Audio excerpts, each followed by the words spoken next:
우리 함께 사도신경으로 신앙 고백하시겠습니다. 나는 전능하신 아버지 하나님 천지의 창조주를 믿습니다. 나는 그의 유일하신 아들 우리 주 예수 그리스도를 믿습니다. 그는 성령으로 잉태되어 동정녀 마리아에게서 나시고 본도 빌라도에게 고난을 받아 십자가에 못 박혀 죽으시고 장사된 지 사흘 만에 죽은 자 가운데서 다시 살아나셨으며 하늘에 오르시어 전능하신 아버지 하나님 우편에 앉아 계시다가 거기로부터 살아있는 자와 죽은 자를 심판하러 오십니다. 나는 성령을 믿으며 거룩한 공교회와 성도의 교제와 죄를 용서받는 것과 몸의 부활과 영생을 믿습니다. 아멘. 우리 함께 찬송가 310장 아 하나님의 은혜로 이 쓸데없는 자, 우리 함께 찬송가 310장 함께 찬송하도록 하겠습니다. 310장입니다.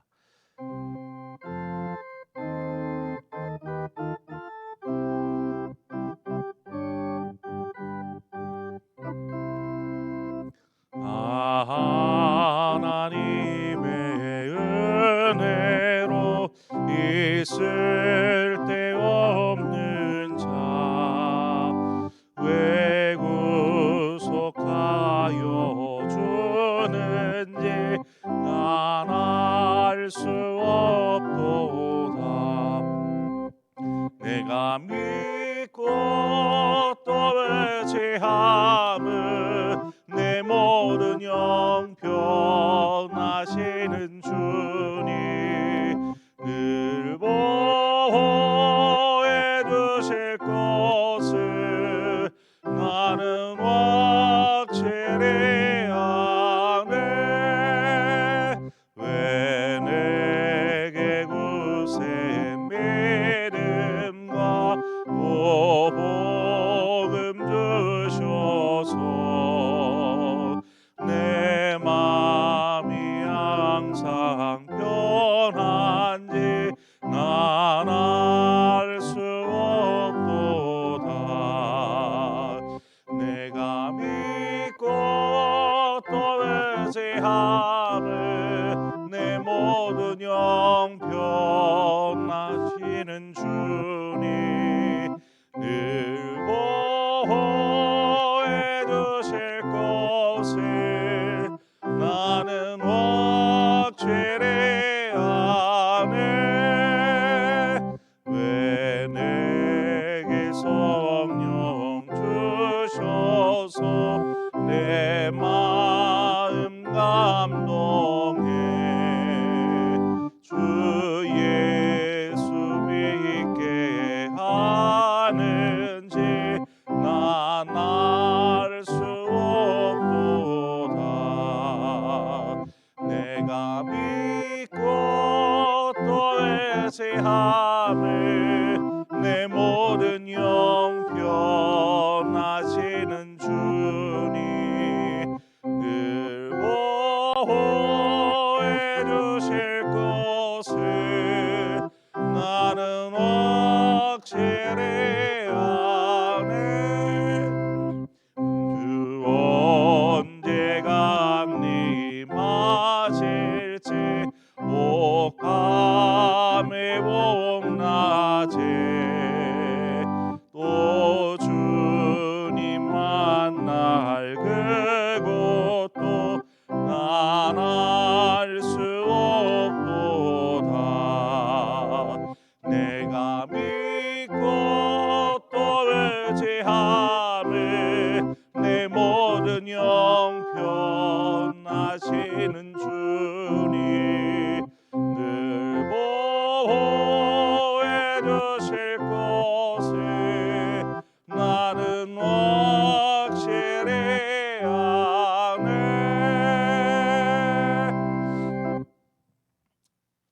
하나님의 말씀 보겠습니다. 열왕기상 1장 32절에서 40절의 말씀을 우리 한 절씩 교독해서 보도록 하겠습니다. 열왕기상 1장 32절에서 40절의 말씀입니다. 교독합니다. 다윗 왕이 이르되 제사장 사독과 선지자 나단과 여호야다의 아들 분하야를 내 앞으로 부르라 하니 그들이 왕 앞에 이른지라.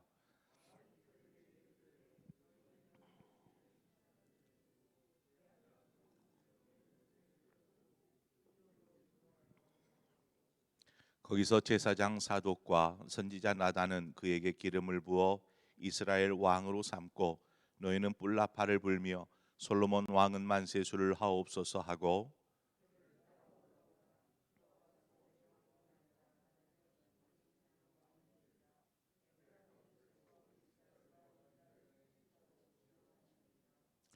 요야다의 아들 분하야가 왕께 대답하여 이르되 아멘. 내 주 왕의 하나님 여호와께서도 이렇게 말씀하시기를 원하오며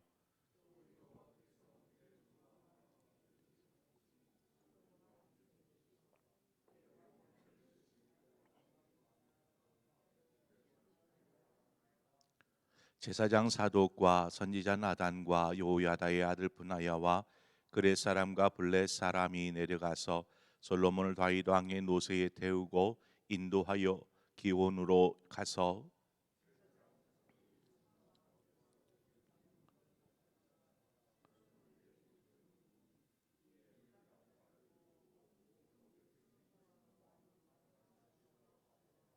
함께 읽습니다. 모든 백성이 그를 따라 올라와서 피리를 불며 크게 즐거워하므로 땅이 그들의 소리로 말미암아 갈라지듯 하니 아멘. 다윗이 어,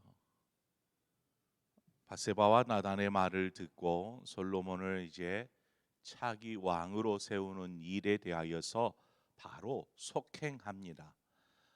오늘 본문은 솔로몬을 왕으로 세우는 과정이 어떻게 벌어졌는지 그 내용들을 다루고 있습니다. 다윗은 솔로몬을 왕으로 세우는 일에 대해서 직접 어떻게 해야 되는지 진두지휘하죠. 나이든 다윗이 이렇게 침상에 누워서 지내던 다윗이 벌떡 일어나는 것입니다. 이제 마지막 자신의 임무를 아들에게 넘겨주는 것이죠. 먼저는 솔로몬을 자신의 노새에 태워서 기원으로 향하게 하는 것입니다. 노새는 일반적으로 뭐 그냥 아무나 타는 것이 아니고 왕이나 혹은 왕자들이 탈 수 있는 것이 바로 노새였습니다. 지금 솔로몬을 노새에 태운 것은 바로 그가 이스라엘의 왕이라 이 왕이 된다라는 것을 백성들에게 보여주고 알려주기 위함이었습니다. 그래서 기온으로 향하는 솔로몬과 그와 함께한 무리들 또 그 모습을 보는 많은 백성들이 함께 따라서 기온으로 향하게 되는 것이죠. 기온이라는 곳은 샘터 이름입니다. 샘터가 있는 지역. 예루살렘 부근에 두 개의 샘이 있습니다. 이 샘이 어느 샘이냐면 엔르로겔과 기혼 이 두 곳에 샘이 자리하고 있는데 지금 엔르로겔이라는 샘 근처에는 누가 있냐면 아도니아가 있습니다. 아도니아가 다른 왕자들과 함께 또 요압 또 아비아달 이러한 제사장과 함께 그곳에 지금 모여서 잔치를 하고 있죠. 아마 다윗이 이들을 염두에 두지 않았나 싶어요. 기온에 가서 기름을 붓게 한 것은 엔누로겔 샘에 있는 이들을 겨냥해서 아마 기온에서 솔로몬을 왕으로 세우려고 하는 듯 보입니다. 다윗은 제사장 사독으로 하여금 솔로몬에게 기름을 부어 왕으로 삼게 하고 또 선지자 나단을 통해서 그가 왕이 되었음을 천하에 공포하게 하였으며 또한 솔로몬을 옆에서 보좌하도록 호위할 수 있도록 분하야를 붙여줍니다. 그러니까 어떤 구색이 맞춰졌지요. 이렇게 해서 기온샘으로 향하게 됩니다. 본문 39절에 보니까 제사장 사독이 성막 가운데에서 기름 담은 뿔을 가져다가 솔로몬에게 기름을 부으니 이에 뿔나팔을 불고 모든 백성이 솔로몬 왕은 만세수하옵소서 하니라 기록하고 있습니다. 다윗 왕은 이어 새로운 왕이 이스라엘에 세워짐으로 이제 온 백성이 이날을 어, 기뻐하고 즐거워하는 날이 되는 것이죠. 이제 다윗 왕의 시대는 저물었고 다음으로 솔로몬이 왕이 되어서 이스라엘에 있어서는 최전성기를 이루게 됩니다. 이 솔로몬의 때에 솔로몬 왕의 시대가 이제 열린 것입니다. 이로 말미암아 하나님께서 뜻하신 바가 온전하게 이루어지죠. 다윗과 솔로몬에게서 한해서 말입니다. 그래서 다윗에게 약속하셨던 그의 다음 자식들에게 하나님의 그 인도하심과 함께하심이 이어지게 됩니다. 지금 상황을 보면 예루살렘 인근 두 곳의 셈에서 아도니아는 스스로 왕임을 자처하고 있고 또 솔로몬은 직접 왕으로서의 기름 부음을 받게 됩니다.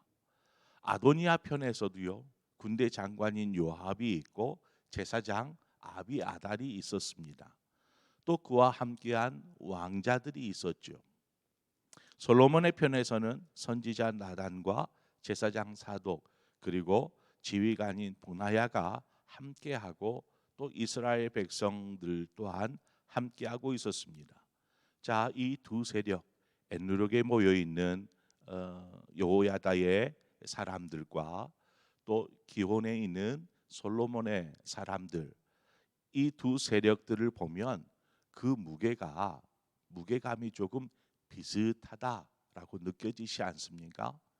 군대 장관 요압과 이쪽에는 분하야 또 제사장인 아비아달과 또 이쪽에는 제사장 사독이 있고 또 뭔가 이렇게 비슷해 보입니다. 세상이라면 무게가 무거운 쪽으로 기울게 될 것입니다. 즉 주요 핵심 세력이 많은 곳이 권력을 취하게 되는 것이죠. 그런데 지금 두 곳의 모습을 보면 비슷해 보입니다. 두 편의 세력을 보면 그러한 모습들을 보게 되는데 아도니아는 하나님의 뜻이 자신이 아닌 솔로몬에게 있음을 알았음에도 불구하고 왕위 승계에 있어서 1순위가 되는 자신이 이 아랫사람인 자신의 동생인 솔로몬이 왕이 되는 것에 대해서 받아들일 수 없었습니다. 용납할 수 없었죠. 그래서 아버지가 이제 힘을 잃어가는 다윗이 늙어서 기력이 쇠하여 있는 그 상황을 때를 타서 자신이 왕이 되기를 자처합니다. 그래서 인간적인 방법을 동원해서 지금 왕이 되고자 했던 것이죠. 몇몇의 핵심되는 사람들을 자기 편으로 끌어들였고 자신이 왕이 될 것을 이제 그 자리에서 공론화시키는 것입니다. 이제 내가 자기 아버지의 뒤를 이어서 왕이 되려 한다 하면서 스스로 왕이 되려고 하는 것입니다. 솔로몬의 경우를 보십시다. 솔로몬의 경우 본문까지 솔로몬의 어떤 대사가 등장하지 않습니다. 솔로몬이 왕이 되기를 자처한 것이 아닌 것이죠. 다윗 왕과 또 주변의 사람들을 통해서 솔로몬은 자연스럽게 높임을 받고 왕으로 세워집니다. 너무나 자연스럽게 백성들 역시 솔로몬이 왕이 되는 것을 기뻐하고 즐거워하는 이 백성들의 마음 또한 얻게 되지요. 우리는 이처럼 솔로몬이 왕이 되는 장면을 통해서 하나님의 뜻이 어떻게 성취되어지는지 그 하나님의 뜻이 이루어지는 그곳에는 늘 기쁨이 있고 평안이 있고 즐거움이 있고 자연스러움이 있다라는 것입니다. 민수기 23장 19절 말씀은 이렇게 기록합니다. 하나님은 사람이 아니시니 거짓말을 하지 않으시고 인생이 아니시니 후회가 없으시도다. 어찌 그 말씀하신 바를 행하지 않으시며 하신 말씀을 실행하지 않으시랴. 또 한 구절이 나오는데 사무엘상 15장 29절입니다. 이스라엘의 지존자는 거짓이나 변개함이 없으시니 그는 사람이 아니심으로 결코 변개치 않으심이니이다. 우리는 이 두 구절을 통해서 하나님이 어떠한 분이신지를 좀 발견하게 됩니다. 하나님은 결코 뭔가를 바꾸거나 변화시키는, 또 변화되는 그러한 성품을 가지신 분이 결코 아니다라는 것을 알 수 있습니다. 그분 변함이 없으십니다. 그분의 뜻과 계획에 있어서조차 마찬가지입니다. 하나님의 선하신 계획은 끝내 이루어지는 것이죠. 그런데 성경을 보면 이 두 구절을 보면 분명히 그런데 하나님께서 뜻을 돌이키실 때가 있습니다.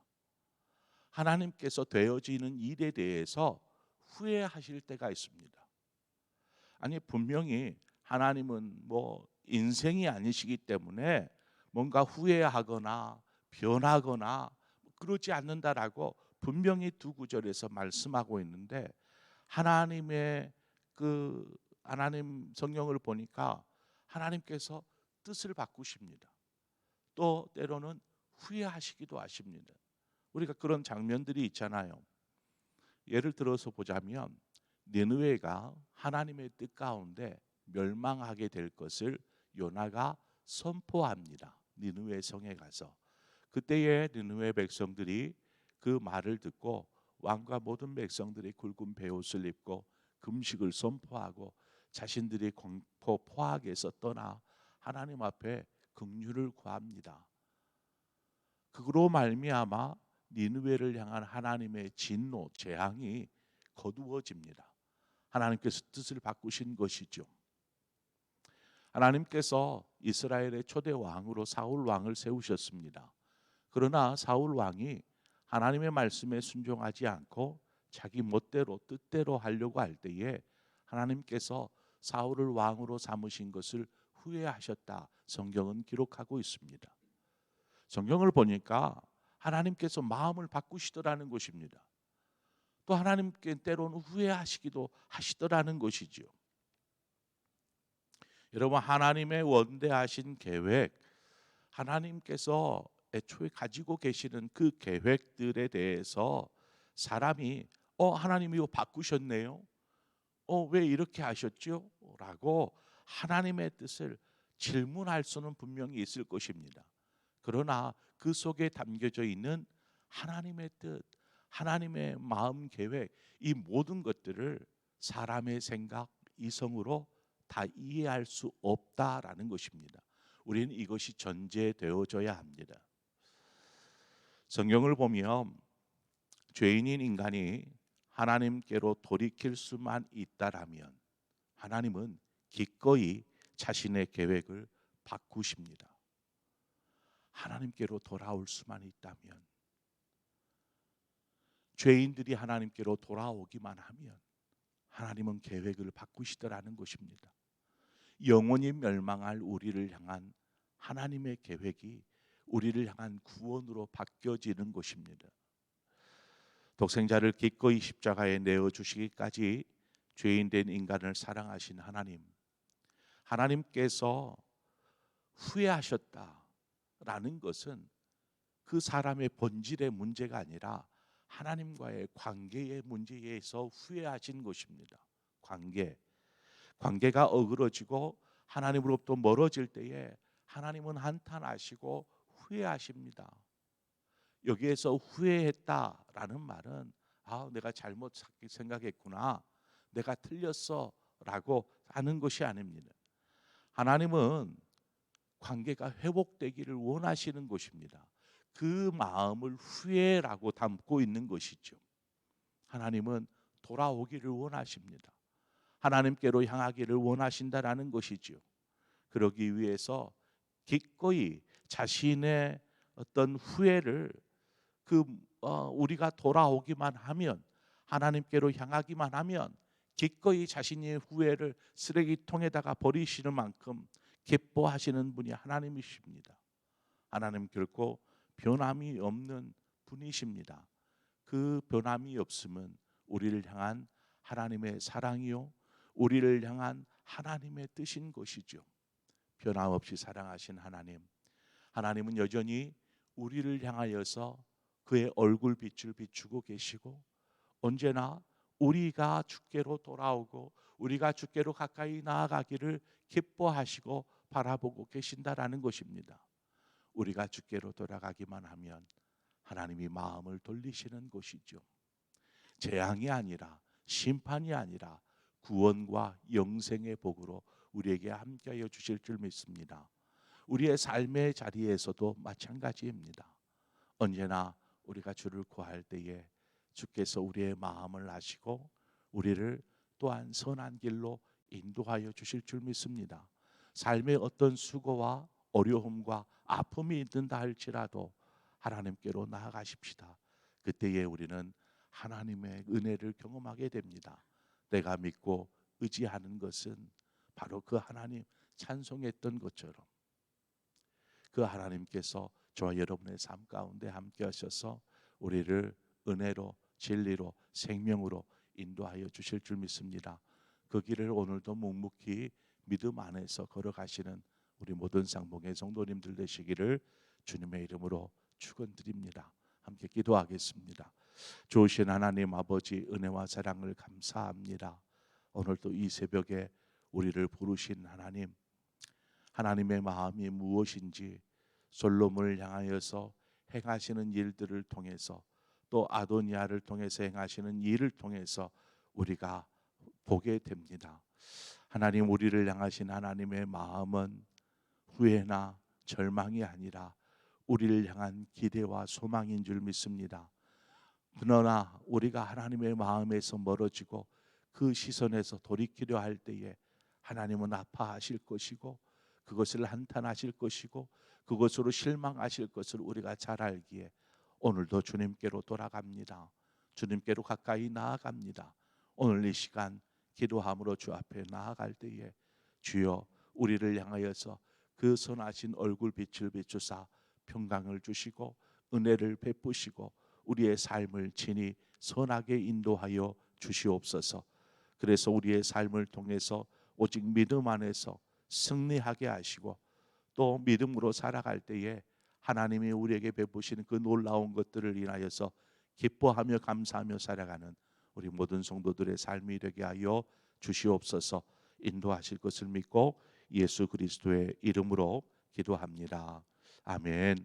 오늘 이 시간 말씀을 생각하면서 우리 함께 기도하기를 원하고 더불어서 우리 교회를 위해서 함께 기도하십시다. 우리 교육자들을 위해서 기도해 주시고 또 우리 주께서 하나님께서 기름 부어 세우신 우리 항존 직분자들을 위해서 여러분 기도해 주십시오. 교회가 주의 종들을 통해서 건강하고 든든하게 세워질 수 있도록 기도해 주시고 무엇보다 우리 다음 세대를 위해서 기도해 주시기를 바랍니다. 그리고 여러분 각자의 기도의 제목으로 기도하시다 자유롭게 돌아가시겠습니다. 함께 기도하겠습니다. 참 좋으신 하나님 아버지 은혜와 사랑을 감사합니다. 주께서 우리를 도우시고 인도하셔서 오늘 이 새벽에 주의 성전 안에 모여 하나님을 찾고 구합니다. 하나님 우리는 우리의 앞길을